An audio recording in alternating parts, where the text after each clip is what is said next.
Santo, santo, santo es el Señor. Padre Santo, hoy venimos a adorarte y a escuchar tu palabra. Te pido, Padre Santo, que por la operación del Espíritu Santo me unjas para decir lo que la Biblia dice y no lo que nosotros queremos que la Biblia diga. Padre, toca mi corazón para tener un profundo arrepentimiento. Toca los corazones de los que me escuchan. Porque lo que vamos a tratar hoy es quizás uno de los capítulos y versículos más sobrios, más difíciles, más tristes de las Sagradas Escrituras. Te pedimos esto en el precioso nombre de Jesús. Amén.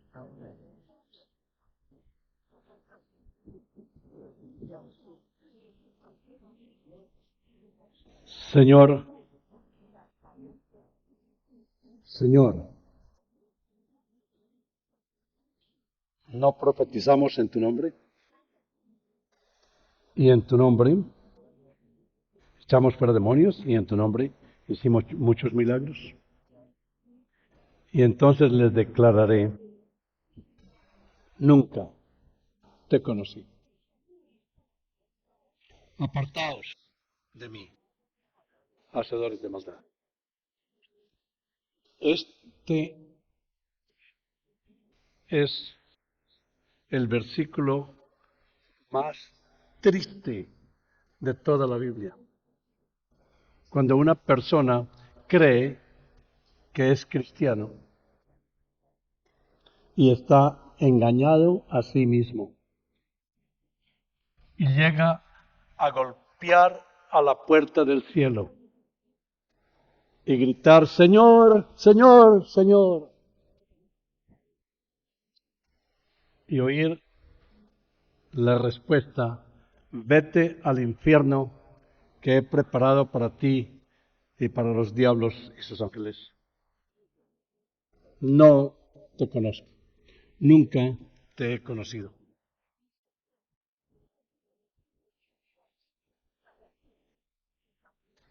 Hay 4 personas en el mundo. Los que creen están salvos y saben que están salvos. Tienen esa seguridad de salvación porque están cumpliendo o están respondiendo a lo que una persona salva, a lo que un cristiano debe hacer, a lo que un hijo de Dios se espera que haga, de acuerdo con las Sagradas Escrituras.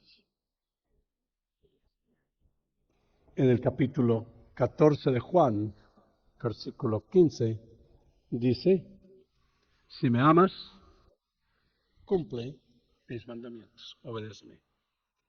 En el capítulo 8 de Juan, versículo 31, dice, el que me ama permanece en mí, abide en mí.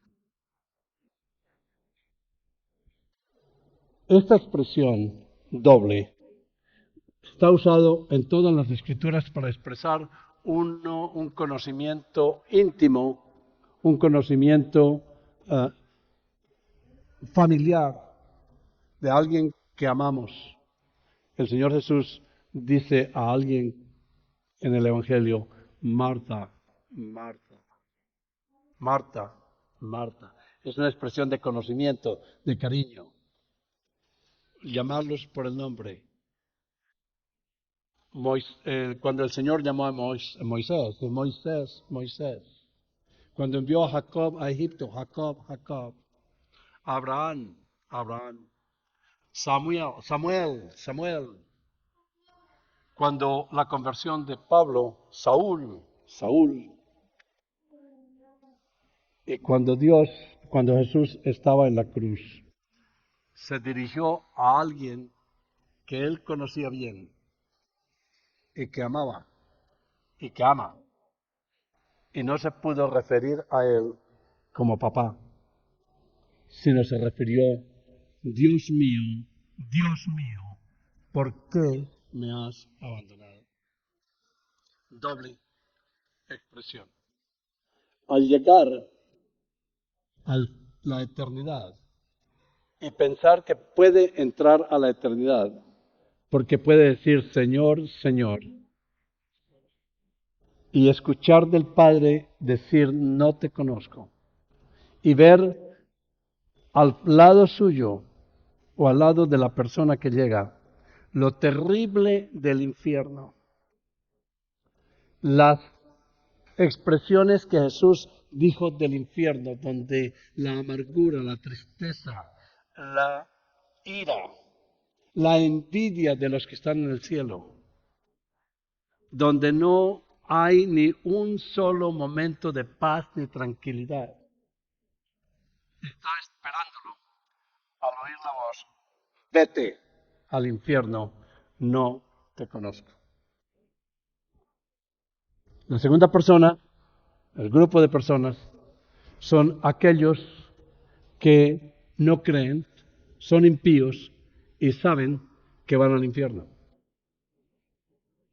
Ni les importa porque quieren ir a encontrarse a sus amigos, pues que realmente no conocen lo que es el infierno. Esos tales no se preocupan. El doctor Sproul, al doctor Sproul le hicieron una pregunta, un pagano, si es verdad que el cielo, que el infierno es tan horrible o es solamente una expresión que Jesús dio. Y él contestó, dijo, no, es una expresión solamente que Jesús dio, porque es mucho peor de lo que se puede explicar. Es algo horrible. Luego tenemos aquellas personas que son cristianos, creen en Cristo como único y suficiente medio de salvación. Están seguros que viven una vida coherente con esa fe, pero tienen preocupaciones, inquietudes, si están haciendo lo suficiente, y muchas veces son legalistas, pero tienen esa seguridad de salvación. Y existe el último grupo al cual la Biblia nos habla hoy. Los que creen que son cristianos y no lo son. Entonces la pregunta es bien clara. ¿Cómo sabemos que realmente somos cristianos? ¿Le parece una pregunta interesante? Comenzando en el versículo 13, dice, entrad por la puerta estrecha, porque ancha es la puerta y espacioso el camino que lleva a la perdición. Y algunos, no, muchos son los que entran por ella. Muchos entran por este camino que dice cielo, pero que va directamente al infierno. ¿Por qué? Porque la puerta para el cielo es estrecha y el camino es angosto, el que lleva a la vida eterna. Porque son pocos los que la hallan. Hoy quisiera que nosotros examináramos nuestra conciencia si estamos en ese camino o no. ¿Cuál es la razón por la confusión? Obviamente, aquí en este capítulo vemos dos caminos, dos destinos, dos casas, dos árboles y vemos dos clases de frutos. Entonces, respondamos a la pregunta, ¿cómo sabe una persona que está salva y que realmente va para el cielo? Lo primero, no tiene un conocimiento superficial de lo que es el Evangelio.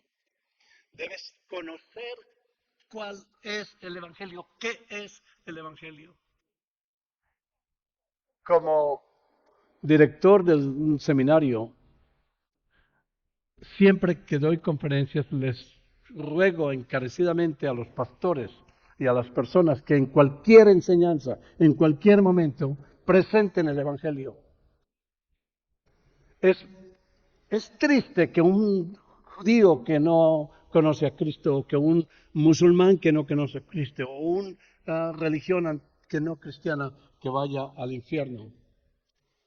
Pero lo más grave es que una persona que está esperando llegar al cielo se encuentre con esa sorpresa. Y es mejor decírselo ahora que entonces. Tengo otra pequeña anécdota del Dr. Sproul. Una persona hacía siempre burla de él porque era un pastor. Y llegó al campo de golf. Y ese señor, en medio de todo el mundo, le gritó, le dijo, ¡oye, dígame algo espiritual! ¡Ja, ja, ja, pastor, dime algo espiritual! Y él lo miró y le dice, go to hell. Vaya al infierno. Todo se sorprendió. Y luego le dijo, mira, esa es una de las cosas más dulces que pueda decir. Una expresión de amor más grande que te pueda dar. Porque es más fácil para mí decirle vete al infierno y que tú te arrepientas que escuchar en el último día la misma expresión de parte de Dios. Así que, amados, iba a titular este mensaje, vete al infierno, no te conozco, pero el pastor no me permitió. Pero es lo más dulce, lo más tierno que se le pueda decir a una persona. La mejor manera de odiar a sus hijos y de odiar a sus seres queridos y a sus amigos es nunca hablarles de Cristo o del Evangelio. ¿Cuál es el Evangelio? Muchos no conocen lo que es el Evangelio. Presentamos a veces un Evangelio que los paganos quieren oír y no el Evangelio de la Biblia. El Evangelio de los paganos, ellos quieren prosperidad, quieren salud, quieren felicidad, quieren todo esto. Y nosotros les decimos, si usted hace esto y esto, usted va a encontrar esta felicidad. Si usted cree en Jesús, usted va a ser feliz para siempre. Eso es lo que el pagano quiere oír. Pero ¿sabe una cosa? Eso no es toda la verdad. Ya oyó a Satanás en el estudio bíblico cómo nos engaña escondiendo parte de la verdad con una gran cantidad de mentira. ¿Cuál es el Evangelio? La respuesta es Jesús y el trabajo de Jesús. Cristo y el trabajo de Cristo. Comenzando, por ejemplo, en Romanos capítulo 1, Pablo anuncia que él es apóstol de Cristo, que fue descendiente de David, hombre, y descendiente divino, del Espíritu divino, es el único ser en todo el universo, en todo el cosmos, que tiene dos naturalezas y una sola persona, humano y divino. Y como humano, vino a hacer la voluntad de su Padre. Como humano, vino a obedecer la ley perfectamente que nosotros nunca pudimos obedecer. Y como divino, tiene los suficientes méritos para pagar en absoluto por todos los pecados, no de todos, sino de todos los que creen en Él. No de todos, sino de todos los que creen en Cristo. En el momento en que una persona, por la operación del Espíritu Santo, al escuchar la palabra de Dios, el Espíritu le toca el corazón y le hace creer en el corazón que Jesús es su Redentor y el Mesías, él va a pronunciar con la boca que Jesús es su Salvador. Romanos capítulo 10, 9 en adelante. Porque con el corazón se cree, con la boca se confiesa que Jesús es su Redentor. Y en ese momento, por la operación del Espíritu Santo y por la gracia de Dios, el regalo de Dios de la fe, esa persona cree en Cristo como su único y suficiente medio de salvación. Note esa palabra. Único y suficiente medio de salvación. Si una persona cree en Cristo para salvación, pero también cree que sus obras lo van a salvar, y también cree que un hombre lo va a salvar, o que el pastor, o que sus oraciones, o viniendo a la iglesia, o haciendo lo que es correcto, lo va a salvar, el tal no cree en Cristo. Tiene que ser único y tiene que ser suficiente. Muchos de ustedes saben que yo iba a ser ordenado sacerdote católico romano. El catolicismo romano ha corrompido el evangelio, dándoles un sabor a Cristo a la gente, pero pensando que también se salvan a través de otros medios de santos y de la Madre de nuestro Señor Jesucristo y de las penitencias y los sacramentos. Esa es una corrupción del evangelio. Creen que están salvos, pero como no es Cristo solamente y suficiente, no están salvos, porque Jesús no admite ninguna competencia. Y en ese momento en que creen en Cristo, todo su pecado pasa a Cristo, pasado, presente y futuro. Y la justicia de Cristo cae sobre la persona que cree. En ese momento, la ira de Dios que venía sobre el creyente cae sobre Cristo. Y Él aparece como un pararrayos de la ira de Dios. Y es tan fuerte esto que lo vas a gritar, no papá, papá, sino Dios mío, ¿por qué? Y la respuesta del por qué, ponga su nombre. Si realmente usted cree en Cristo como único y suficiente medio de salvación. De lo contrario, está engañado y está engañándose a sí mismo. En ese momento, el creyente es declarado no culpable, justificado por fe solamente, y es declarado ser hijo de Dios. Vino a los suyos, y los suyos no le recibieron. Pero a los que le recibieron, a los que creyeron en su nombre, fe, a ellos les dio ¿qué? La potestad de ser hechos hijos de Dios. Amados, no solamente hay dos equipos en este mundo. Los hijos de Dios, que creen en Cristo como único y suficiente medio de salvación, y los que no creen en Cristo como único y suficiente medio de salvación, y son hijos de Satanás. Y los tales no tienen derecho ni siquiera de orar el Padre Nuestro, porque Dios no es su Padre. ¿Y qué pasa en ese momento? Algo extraordinario pasa, amados. Comienza a sentir un amor profundo por Dios que le hace volver 180 grados del camino donde iba. Cambia fundamentalmente su vida y ahora comienza a obedecer. No perfectamente, pero cada vez que peca contra el santo Dios, siente un odio al pecado que dice, ¿por qué yo hice eso? Y siente odio contra el pecado porque ha llegado a investigar en las Sagradas Escrituras quién es este Jesús que lo salvó. Y comienza a producir los frutos de la santificación. Ahora está salvo. Y no necesita nada más. Ni necesitaba ser bueno para creer. Necesitaba ser malo. Necesitaba reconocer su pecado.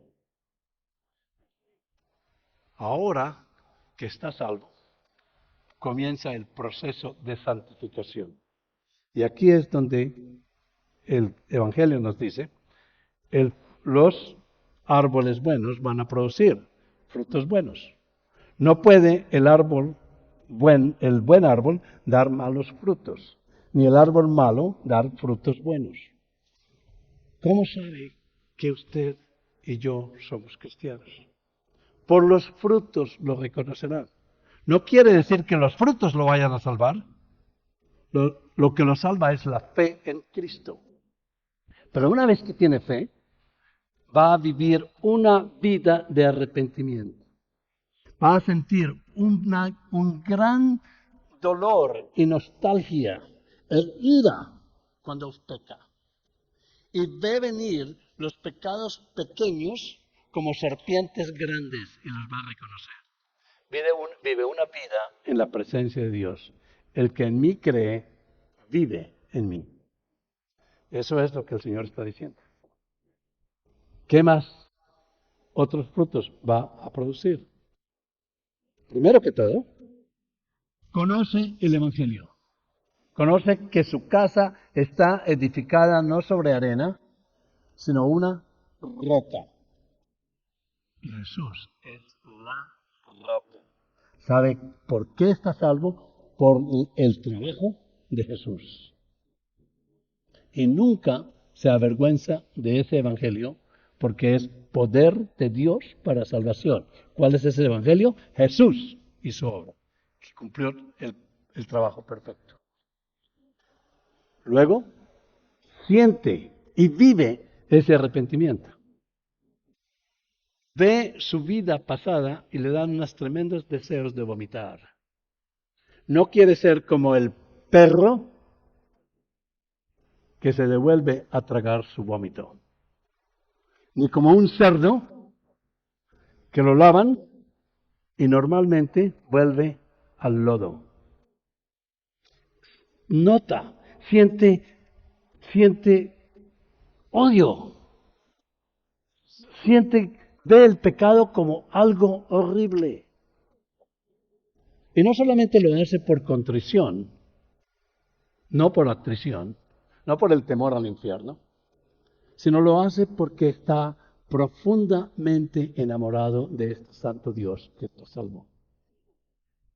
A veces le digo a Mimi, mi esposa, Mimi, quisiera amar a Dios como te amo a ti. No quiero causarle ningún daño, ni la quiero ver triste ni ofendida. No porque ella pueda mandarme al infierno o porque pueda castigarme, sino porque la amo. Si Dios ha hecho ese trabajo en nosotros, estamos viendo que vivimos en su presencia, que tenemos una intimidad con Dios porque nosotros jamás podemos hacer lo que les estoy diciendo si no dependemos de la operación del Espíritu Santo que está siempre tocándonos el corazón y guiándonos a obedecer. Amados, una palabra simple. Quiere una conciencia delicada. Que las cosas más mínimas que parecían antes como una mentira, ya no lo quiere hacer. No se deleita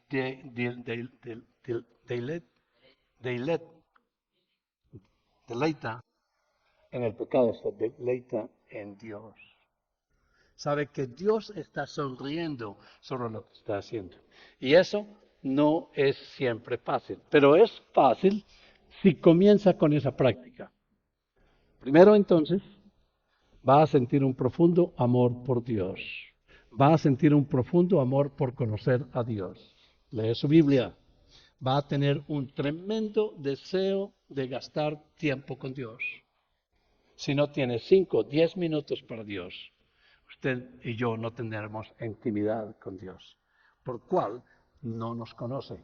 Creemos que lo conocemos, pero eso no es absolutamente importante. Lo importante es que Él nos conozca. Me pidieron la semana pasada que oráramos por 2 pastores que pusieron presos en Cuba. Y los pastores les dijeron, ¿qué quieren que hagan por nosotros? Y ellos escribieron en mi correo electrónico, quiero que le pida a todos los cristianos que oren 5 minutos al día por nosotros. 5 minutos. ¿Sabe una cosa? Orar por una sola cosa por 5 minutos no es fácil. Es increíble. Pero luego nos podemos a pensar, si tenemos esta relación con Dios, esos 5 minutos son nada. Vive en oración. Camina en oración. Ama a todos los hermanos en Cristo con un cariño de hermano en Cristo, hermana en Cristo, y ve a todos los demás como superiores a nosotros. Con esa compasión, ese cariño, esa ternura, que ellos que no creen, todo el Jesús que ven es en nosotros. Tercero, esa persona va desesperadamente, va a buscar una iglesia bíblica donde se predica la palabra. Y como conoce la palabra de Dios, sabe que no la pueden engañar. Sabe cuando están presentando el Evangelio y no palabras de hombres. Esa persona va a encontrar una iglesia bíblica porque hay iglesias que se llaman cristianas y es posible que toda esa iglesia va en camino para el infierno. Hay aquí personas que están escuchando este mensaje y van para el infierno. Hay personas en mi congregación que van para el infierno. Escuchan la palabra, sienten ese temor en el momento, ese toque, y no pueden esperar el momento para volver a su pornografía, para volver a sus mentiras, para volver a su ira contra su esposa, para volver a hablar mal de los demás. Sí. Aquí es donde el Señor dice, si realmente tienes fe, vas a vivir en mí, conmigo, porque de lo contrario no te conozco. Se hace miembro de una iglesia local. R.C. Sproul decía que si alguien que se llama cristiano es alérgico a la iglesia local, el tal a lo mejor no es cristiano. Tercero o cuarto, si es miembro de una iglesia local, va a contribuir con la iglesia local, va a contribuir con las misiones. No puede mentirle al Espíritu Santo diciendo, Padre nuestro, venga a tu reino, y no doy ni un solo centavo ni ninguna contribución para tu reino. Ni le digo a mis hijos de tu reino, pero venga a tu reino. Eso es una mentira. Peligroso. Dios puede matarla, cuando le está mintiendo, orando un Padre nuestro que usted no cree. Se hace miembro de una iglesia. Pero si se hace miembro de una iglesia, va a obedecer a la iglesia. Va a someterse a la autoridad de la iglesia siempre y cuando la iglesia sea bíblica. ¿Y qué más va a hacer? Va a recibir los sacramentos. ¿Cómo es posible que una persona que se llame cristiano sea alérgica al bautizo? Si Jesús le ordenó eso. ¿Cómo una persona que es alérgica al bautismo porque le da vergüenza y se avergüenza delante de los hombres, Dios le va a decir, vete al infierno, no te conozco, porque tú te avergonzaste de mí delante de otras personas que ni siquiera te conocen. Yo no te conozco delante de mis ángeles. Luego, ¿cómo sabe que usted es cristiano? Examinándose a usted mismo. La carta a los Corintios le pide más de 20 veces a los gentes de Corintio que se examinen.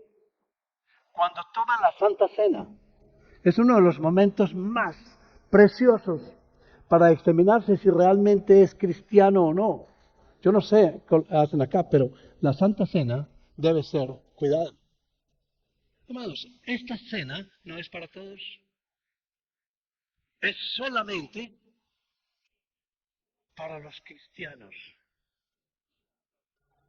El Pablo en los Corintios capítulo 11 dice claramente, examínese antes de tomar la Santa Cena. La Santa Cena debe ser uno de los momentos más preciosos en la vida de un cristiano. Donde él toma el pan, antes de pasar se examina y piensa, ¿soy realmente cristiano? Estoy convencido que mi confesión de fe no me falta la posesión de esa fe. Estoy convencido de que mi confesión de fe viene del corazón y no he repetido como un papagayo lo que alguien me diga, crea en Cristo, está salvo. Esa es una confesión falsa si no conoce a Cristo. Es el momento de decir, Señor, creo en Cristo, le obedezco, leo su palabra, me someto a la autoridad de la iglesia. Te amo, Señor, siento celo real por ti, Señor, porque te amo. Y si no lo acepta en ese momento, es el momento de aceptarlo. Si Dios le habla en ese momento, confiese su pecado, arrepiéntase, confirme en su corazón que es cristiano y tome la Santa Cena como una aseguración, se dice como algo estar seguro de que estoy caminando en Cristo. Es uno de los momentos más difíciles. Tanto, Pablo dice, no se atreva a tomar la Santa Cena si no eres cristiano, porque le va a servir de más condenación. En ese momento Dios lo puede matar. Está mintiéndole al Espíritu Santo, diciendo que es cristiano. Y es mejor que yo le diga esto desde aquí, que no soy nadie, que Dios le diga, no te conozco. Vete al infierno. Y ese día es demasiado tarde. Hoy es quizás el día de salvación para muchos de ustedes. ¿Qué más? Ama a Cristo, ama a Dios, está feliz de esta vida nueva que Dios le ha regalado, una vida llena de felicidad, que usted puede ver en la sonrisa y en la actitud de su vida, que realmente las gentes pueden observar claramente que es cristiano. Si es así, va a llevarle pan que usted encontró a los hambrientos. ¿Sabe lo que estoy diciendo? Va a llevar este evangelio a otros y siente una pasión por Dios y la expansión de su reino y una compasión profunda por los impíos, los que van en ese camino ancho que dice infierno. Y solamente usted ve una palabrita pequeña que dice cielo. Un predicador decía que es mejor para una persona mencionar el nombre del santo Dios en vano, de vez en cuando. Pónganme atención, especialmente los niños. Esto no les da licencia para mencionar el santo nombre de Dios en vano. Pero es mejor para un pagano o para una persona mencionar el santo nombre de Dios en vano que profanar el santo nombre de Dios todo el tiempo y en toda su vida. Agarrando el santo nombre de Dios, Cristo, poniéndoselo sobre usted, llamándose cristiano y comportándose como un pagano. Romanos 2:24. Los paganos blasfeman el nombre del santo Dios por nosotros, que nos llamamos cristianos y nos comportamos como paganos. Amados,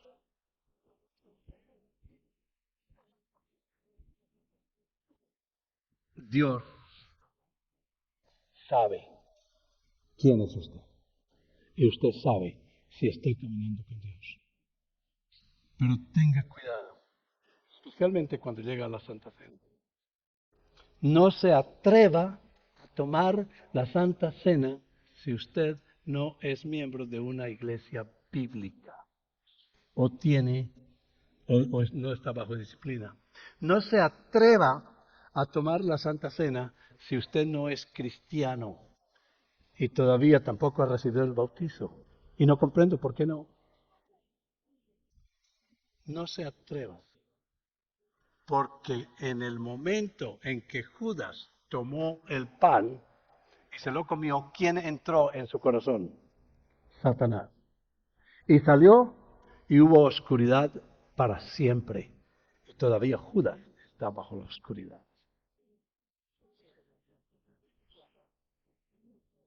Termino acá. Voy a repetirle. Así, versículo 17. Todo buen árbol da buenos frutos, pero el árbol malo da malos frutos. No puede un buen árbol dar malos frutos, ni el árbol malo dar frutos buenos. Todo árbol que no da buen fruto es cortado y echado al fuego. ¿Suena como infierno?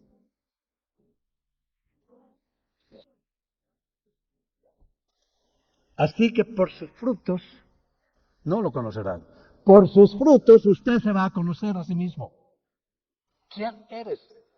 Va a llegar allá y decir, guié una hora para ir a la iglesia. Estuve en la iglesia, escuché su sermón, canté 4 o 5 himnos. Doy dinero para la iglesia. Soy un buen padre, soy un buen hijo. Pero no tiene el evangelio. No confía en Cristo como único y suficiente medio de salvación y demuestra a su corazón con sus obras que confía. La respuesta es, no solamente no te conozco, nunca te he conocido, nunca te he escogido. ¿Quiere saber usted si usted ha sido escogido por Dios? Crea en Cristo y viva esa vida de la fe, porque la fe sin las obras es muerta. Eso no quiere decir que las obras lo van a salvar. Va a hacer buenas obras porque está vivo nuevamente y regenerado como hijo de Dios. Quiero aclarar algo. Este pasaje fue dedicado muy especialmente para los pastores. Es para todos, pero es especial para los pastores. Los pastores, dice, cuídese de los falsos profetas que vienen a vosotros con vestidos de ovejas. Aquí en Houston existe la iglesia más grande atea, con profetas y pastores que enseñan el camino para el infierno, con un subtítulo diciendo cielo. Herejías. Y esos cristianos que están al lado, están cristianos pero están siendo engañados y están engañados a sí mismos. Lo tengo que decir. Dios es fuerte con esto. Les ha dado el conocimiento. Les ha dado la Biblia. Se están enriqueciendo con los productos de las ovejas. Están realmente abusando de las ovejas. Y termino con esto. En el capítulo 12 de Lucas, versículo 46, dice el Señor que estos siervos que abusan de las ovejas, y dice, no me preocupa, todavía no voy a morir, mi Señor tarda en venir y comenzaré a golpear a los criados, enseñándoles cosas que no los llevan al cielo, y a los criados, y a comer y beber y embriagarse, robarse ese dinero de las ovejas. Vendrá el Señor de aquel siervo en día que éste no espera. Puede ser esta tarde. Y a la hora que no sabe. Y le castigará duramente y lo pondrá con los infieles. Esto es lo que dice la Reina Valera. Si usted lee el mismo pasaje en inglés, en la mayoría de las Biblias, dice lo siguiente. Y el Señor, o este mayordomo, que es el Señor, vendrá, oiga esto, y lo cortará en pedazos. Usted ve las entrañas saliéndose, la sangre corriendo, y esa persona quisiera estar muerta, pero la muerte no llega para protegerlo. Y luego, no solamente le dice que usted es una persona que no cumple, es que usted es incrédulo y lo bota con los incrédulos a ese fuego ardiente. Señor, Señor, no es suficiente. Debe conocer el Evangelio y debe vivir el Evangelio. Usted es el único que sabe si usted realmente no va a escuchar esas palabras horribles. Vete al infierno. No te conozco. Padre Santo, estas son palabras muy difíciles. Te ruego, Señor, que si hay alguna persona acá que no te conoce y que tú no conoces, que hoy sea el día de ese encuentro maravilloso. Bajo la operación del Espíritu Santo, permítale a estas personas ver el lugar donde están de perdición y de pecado y en camino al infierno.